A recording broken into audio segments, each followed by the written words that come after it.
तो इस कमाल की किताब से ज्ञान के मोती पाने के लिए तैयार हो जाइए।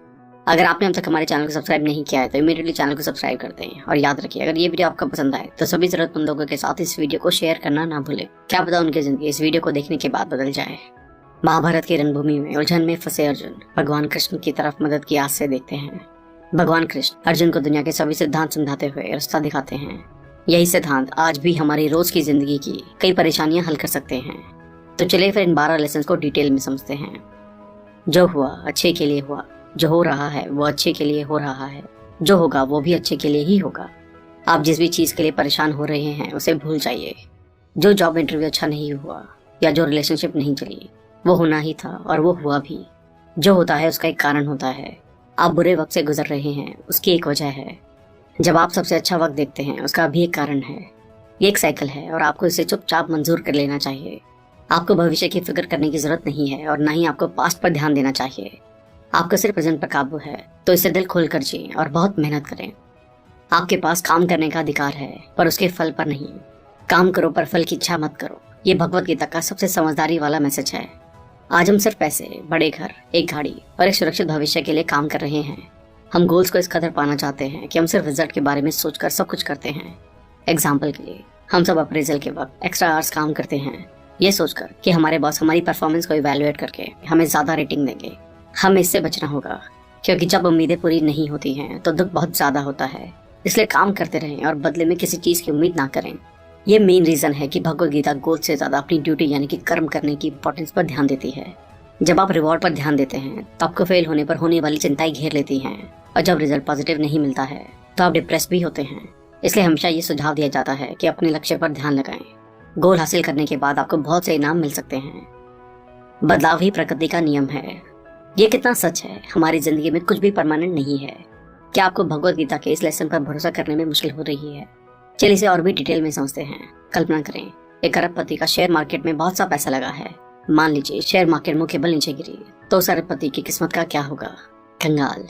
या चलिए मान लीजिए एक गरीब अरब रुपए की एक लॉटरी जीत लेता है, और एक स्टूडेंट जो गरीब है पर वो अपना दिमाग इस्तेमाल करके एक क्विज में करोड़ों रुपए जीत लेता है। यानी कि बदलाव हो रहा है। पृथ्वी हमेशा घूमती रहती है, ये कभी एक जगह नहीं रुकती है। दिन के बाद रात, गर्मी के बाद बारिश आती है। ये चीजें साबित करती हैं कि बदलाव ही दुनिया का नियम है। इसलिए अपने पैसे पर घमंड करना बचपने का सबूत है, क्योंकि ये पल भर में हवा में गायब हो सकता है। बदलाव को मंजूर कर लेने से जिंदगी के मुश्किल हालातों का सामना करने की आपको ताकत मिलती है। आत्मा ना जन्म लेती है ना ही मरती है। अगर हमारे अंदर डर है तो हम कुछ भी हासिल नहीं कर सकते हैं। डर, आकांक्षा और तरक्की की छोटी सी उम्मीदों को भी मार देता है। एक निडर आत्मा को किसी चीज की फिक्र नहीं होती है, क्योंकि उसे पता है कि ना तो उसे कैद किया जा सकता है ना ही रोका जा सकता है। इसलिए मौत के डर का कोई तुक नहीं है, क्योंकि हमारी आत्मा मरती नहीं है। डर और चिंता हमारी वेलबींग के दो दुश्मन हैं। हमें इन्हें अपने दिमाग से पूरी तरह से निकाल देना चाहिए। एक निडर आत्मा के लिए आसमान ही सीमा है। आप खाली हाथ आए थे और आप खाली हाथ ही जाएंगे। हम मटेरियल चीजों से इतने जुड़े होते हैं कि ये भूल ही जाते हैं कि हम इन्हें अपने साथ ऊपर नहीं ले जा सकते हैं।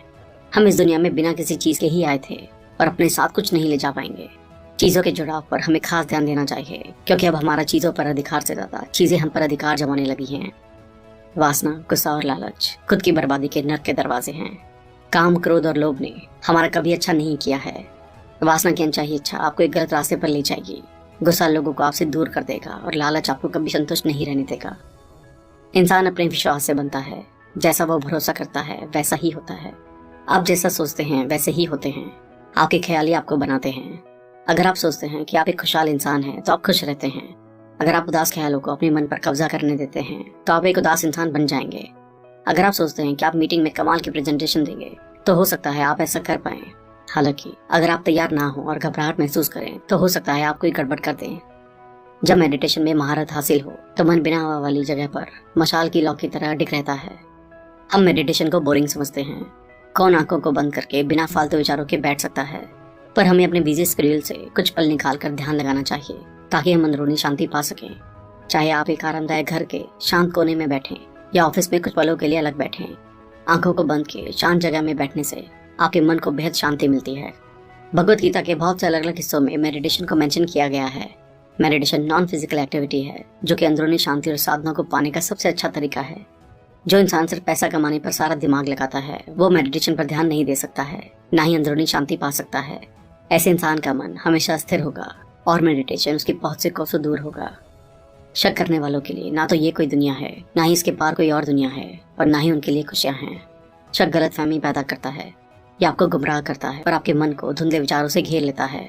ये आपको फैसले लेने से रोकता है और आपको डरपोक बनाता है। एग्जाम्पल के लिए, अगर आप एक रिलेशनशिप में हैं और अगर आपको अपने पार्टनर के प्यार और वफादारी पर शक है, तो आप कभी भी अपने रिश्ते को आगे नहीं ले जा सकते हैं। प्यार में कोई शक नहीं होता है, और अगर होता है तो वो प्यार नहीं है। एक इंसान अपने मन की शक्ति से ऊपर उठ सकता है और ऐसे ही वो नीचे भी गिर सकता है, क्योंकि हर इंसान अपना ही दोस्त और दुश्मन भी होता है। आप खुद ही अपने सच्चे दोस्त हैं। अगर आपको कोई परेशानी है तो सिर्फ आपके पास ही इसका हल होगा, आपके किसी दोस्त के पास नहीं। अपने सवालों के जवाब ढूंढने के लिए आपको खुद के अंदर झांकना होगा। ऐसे 10 लोग जिन्हें आप दोस्त बोलते हैं, उनसे एक प्रॉब्लम के 10 सोल्यूशन लेने से आपकी कोई मदद नहीं होगी, जबकि आपका खुद का सोल्यूशन ही असल जवाब है। खुद पर भरोसा करें। आपके मन में चाहते आएंगी और चली जाएंगी। इंसान होने के नाते आपको इच्छाएं होना लाजमी है। हालांकि आपको अपने आप को किसी इच्छा या चाहत के तले दबने या अपनी जिंदगी और मन को उसे काबू करने नहीं देना चाहिए। याद रखें, सिर्फ अपनी इच्छाओं को पूरा करने के लिए बुरे काम करना खतरनाक साबित हो सकता है। चाहतों और इच्छाओं की चेन में फंस जाने से अंत में हमेशा नुकसान, स्ट्रेस और इसका रिजल्ट रीबर्थ होगा। जीवन में समानता को पहचानें और इसे मंजूर करें। ये लेसन फॉलो करना मुश्किल है, पर जिंदगी हर इंसान को ज्ञान हासिल करने की तरफ ले जाती है। जिंदगी में बहुत सी चुनौतियों का सामना करने के बाद आप सभी लिविंग और नॉन लिविंग चीजों को एक जैसा देखने लगते हैं। चाहे कोई भी हालात हो, सुख दुख का एहसास एक जैसा होगा। आपको एहसास होगा कि शरीर अलग है पर आत्मा एक है, और यही परम सत्य है। भगवत गीता एक बहुत बड़ी किताब है, पर इसे एक गुरु के मार्गदर्शन में पढ़ना बहुत जरूरी है। इस मेटेरियलिस्टिक दुनिया में आपको नेगेटिव ख्याल आना लाजमी है। यह आपको खुद के या दूसरों के एक्शन के कारण हो सकता है, पर जब आप अपने मन के मालिक बन जाते हैं तो आपको फिर कभी दुख दर्द की पीड़ा महसूस नहीं होती है। इसलिए हम हमेशा रिकमेंड करते हैं कि सभी को भगवत गीता को जानना, समझना और पढ़ना चाहिए। और अगर आप चाहते हैं कि भगवत गीता पर हम एक डिटेल वीडियो बनाएं जिसमें सभी 18 अध्याय को डिटेल में समझाया गया हो, तो हमें कमेंट करके जरूर बताएं। थैंक यू दोस्तों, आई होप ये वीडियो आपको पसंद आई होगी। आई होप आप इस किताब के सभी लेसन को अपनी लाइफ में अपनाकर अपनी लाइफ को और भी बेहतर तरीके से जी पाएंगे। आप इस बुक को ऑर्डर करके और भी डिटेल में पढ़ सकते हैं, लिंक डिस्क्रिप्शन में दिया गया है। अगर आपने अब तक हमारे चैनल को सब्सक्राइब नहीं किया है तो इमीडिएटली चैनल को सब्सक्राइब और वीडियो को लाइक और कमेंट भी कर दें। इससे हमारा मोटिवेशन कंसिस्टेंटली बढ़ता है